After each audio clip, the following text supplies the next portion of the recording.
आप सभी को धनतेरस की हार्दिक शुभकामनाएं। आज मैं आप सभी को धनतेरस की 3 पौराणिक कथाएं सुनाने जा रही हूं। इन तीनों कथाओं का ही अलग अलग रूप से विशेष महत्व है। धनतेरस के दिन शाम के समय यानी कि प्रदोष काल के समय धनतेरस की पूजा की जाती है और ऐसा माना जाता है कि इसी दिन भगवान धन्वंतरी वैद्य समुद्र मंथन के समय अमृत कलश लेकर प्रकट हुए थे। इसीलिए धनतेरस के दिन बर्तन खरीदने की भी परंपरा है। भगवान धन्वंतरी को देवताओं का वैद्य माना जाता है। इनकी पूजा करने से आरोग्य और सुख की प्राप्ति होती है। धन्वंतरी को भगवान विष्णु का अंशावतार माना जाता है और संसार में चिकित्सा विज्ञान के विस्तार और प्रसार के लिए ही भगवान विष्णु ने धन्वंतरी का अवतार धारण किया था। आइए सुनते हैं धनतेरस की कथाएं। पौराणिक कथा के अनुसार एक बार की बात है, भगवान श्री हरि के मन में अचानक से विचार आया कि उन्हें एक बार मृत्युलोक अर्थात धरती लोक का भ्रमण करना चाहिए। जब उन्होंने अपने इस विचार के बारे में देवी लक्ष्मी को बताया, तब उन्होंने कहा कि मैं भी आपके साथ चलना चाहती हूँ। जिस पर भगवान विष्णु ने कहा, मुझे इसमें कोई भी आपत्ति नहीं है, लेकिन वहां आपको मेरे कहे अनुसार ही चलना होगा। और देवी लक्ष्मी इस बात के लिए तैयार हो गई। कुछ समय के बाद भगवान विष्णु और मां लक्ष्मी दोनों मृत्युलोक यानी कि धरती लोक पर पहुंच गए। कुछ दूर जाने के बाद भगवान श्रीहरि ने मां लक्ष्मी जी से कहा, आप कुछ समय के लिए यहीं पर रुककर मेरी प्रतीक्षा कीजिए और जब तक मैं लौट कर ना हूं, आप कहीं मत जाइएगा। उस समय तो देवी लक्ष्मी ने भगवान श्री हरि की बात मानकर उन्हें हाँ कह दी, लेकिन थोड़े ही समय बाद वो जिस दिशा में भगवान विष्णु गए हुए थे, उसी दिशा की तरफ चल पड़ी। अभी मां लक्ष्मी उसी दिशा की तरफ जा रही थी कि तभी रास्ते में उन्हें पीले पीले सरसों के लहलहाते खेत दिखाई दिए। इन फूलों की खूबसूरती को देखकर देवी लक्ष्मी बहुत प्रसन्न हो गईं और उन्होंने सरसों के फूल तोड़कर अपना खूब श्रृंगार किया। जब वे थोड़ा आगे बढ़ी तो उन्हें गन्ने के खेत नजर आए और फिर देवी लक्ष्मी गन्ने के खेत से एक गन्ना तोड़कर चूसने लगीं। तभी वहां पर भगवान विष्णु आ गए। उन्होंने देवी लक्ष्मी से कहा, देवी ये आपने क्या किया?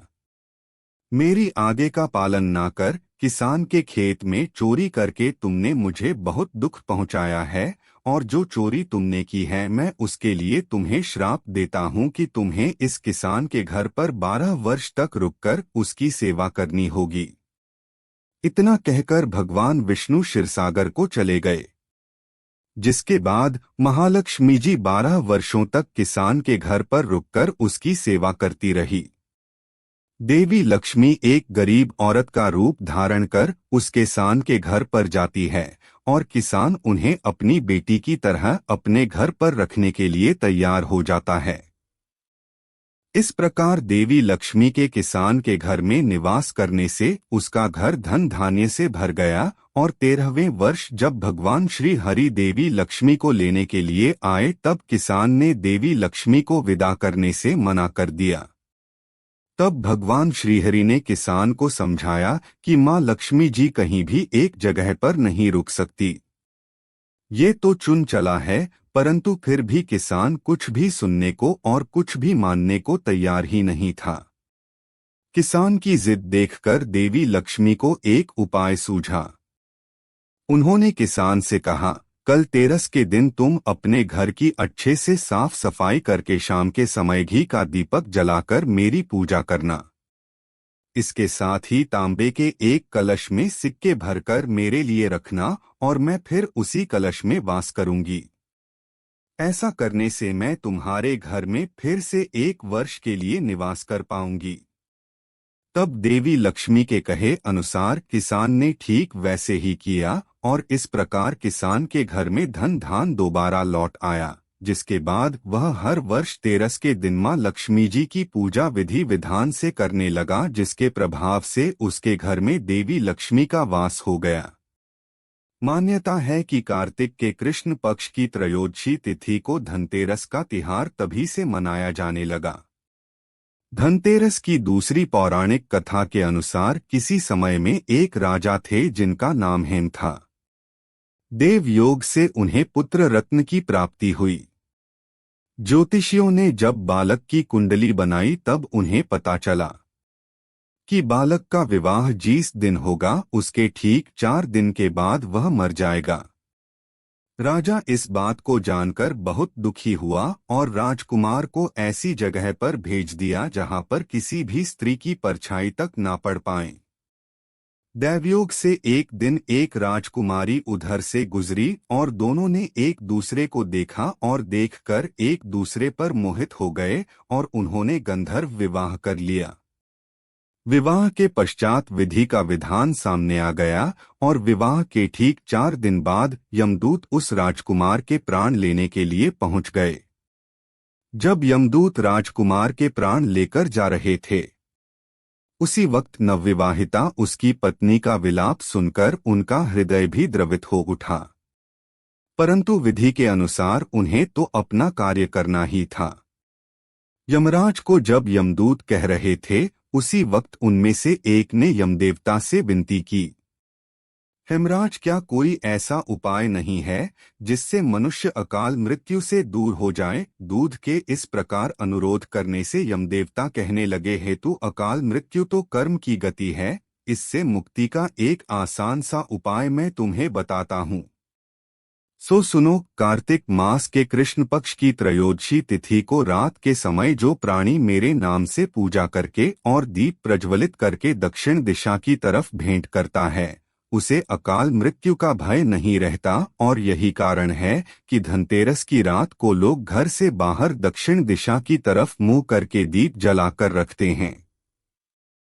मान्यता है कि इस दिन यम देवता की पूजा करने से और जो दीप जलाया जाता है, जिसे यमदिया कहते हैं, घर परिवार में किसी की भी अकाल मृत्यु नहीं होती।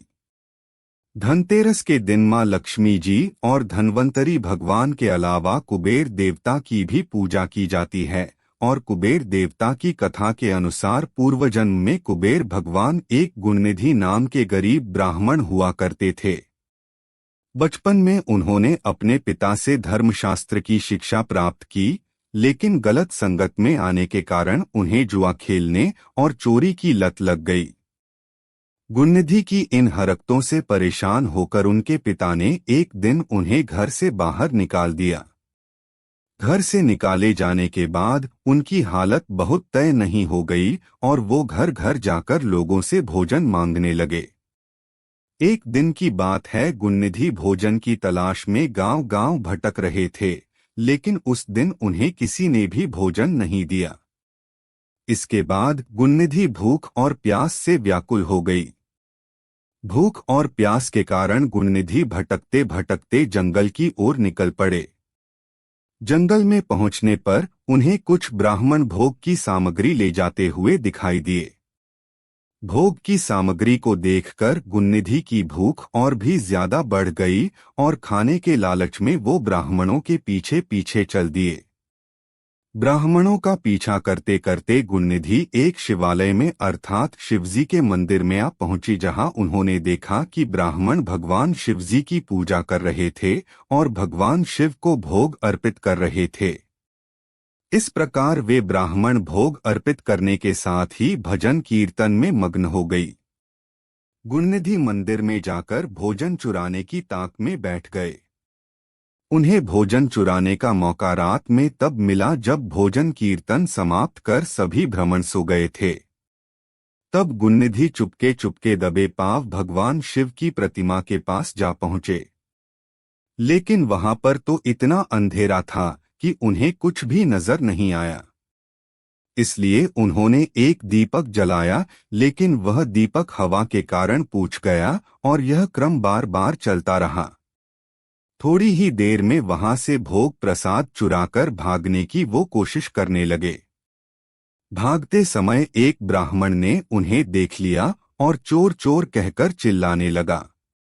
गुणनिधि वहां से जान बचाकर भाग निकले। लेकिन वह नगर के रक्षकों का निशाना बन गए।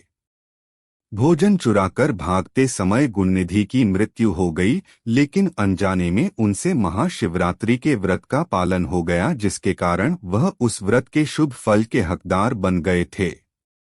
अनजाने में ही महाशिवरात्रि के व्रत का पालन हो जाने के कारण गुणनिधि अपने अगले जन्म में कलिंग देश के राजा बन गए। अपने इस जन्म में कुलनिधि भगवान शिव के परम भक्त हुए। वह सदैव भगवान शिव की भक्ति में ही खोए रहते थे और उनकी इस कठिन तपस्या और साधना और भक्ति को देखकर भगवान शिव उन पर प्रसन्न हुए।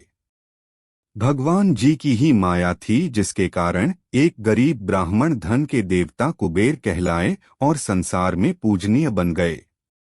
तब भगवान शिव ने उन्हें आशीर्वाद दिया कि धनत्रयोदशी तिथि अर्थात धनतेरस के दिन उनकी पूजा किए बिना धनतेरस की पूजा सफल नहीं मानी जाएगी। यही कारण है कि धनतेरस के दिन कुबेर देवता की भी पूजा की जाती है और कुबेर देवता को धन के देवता अर्थात धन प्रदान करने वाले देवता माना जाता है। जो भी व्यक्ति सच्चे मन से कुबेर देवता की पूजा करता है, उनके घर में धन के भंडार भरे रहते हैं। अब सुनिए श्री धन्वंतरी चालीसा पाठ।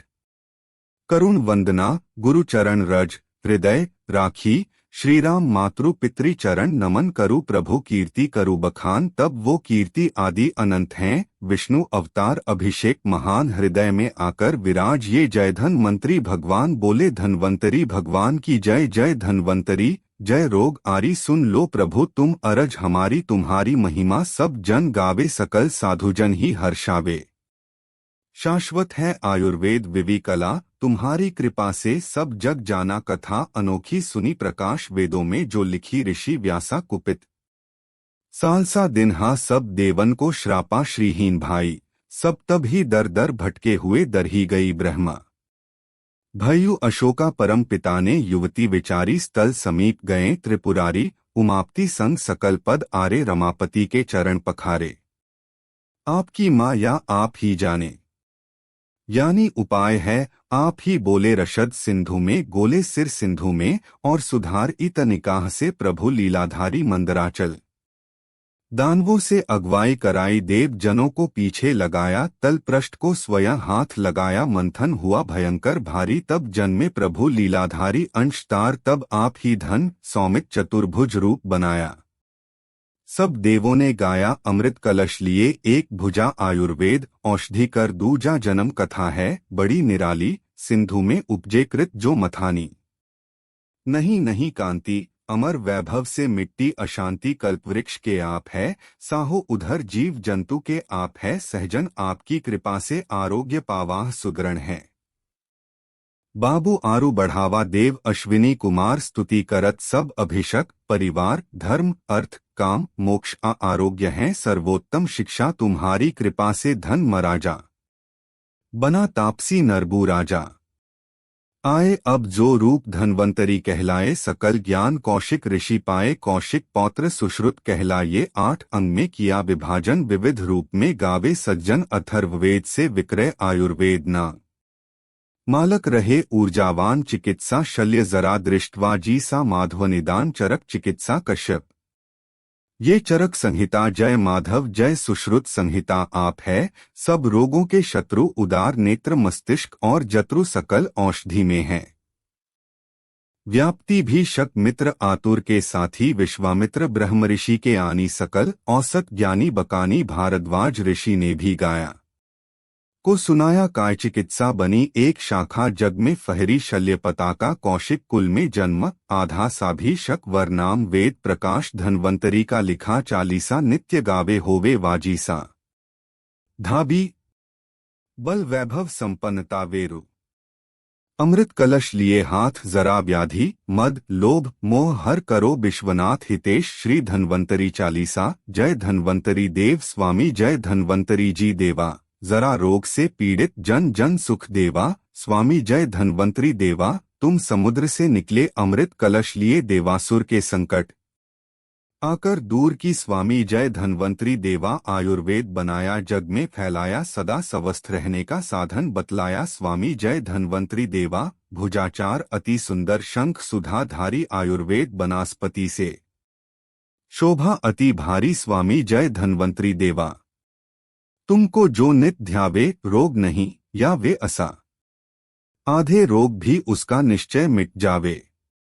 स्वामी जय धन्वंतरी देवा। हाथ जोड़कर प्रभुजी दास खड़ा, तेरा वैध समाज तुम्हारे चरणों का गिरा। स्वामी जय धन्वंतरी देवा। धन्वंतरी जी की आरती जो कोई नर गावे, रोग शोक ना आए, सुख समृद्धि पावे। स्वामी जय धन्वंतरी देवा। जय धन्वंतरी देव। स्वामी जय धन्वंतरी जी देवा। जरा रोग से पीड़ित जन जन सुख देवा। स्वामी जय धन्वंतरी देवा।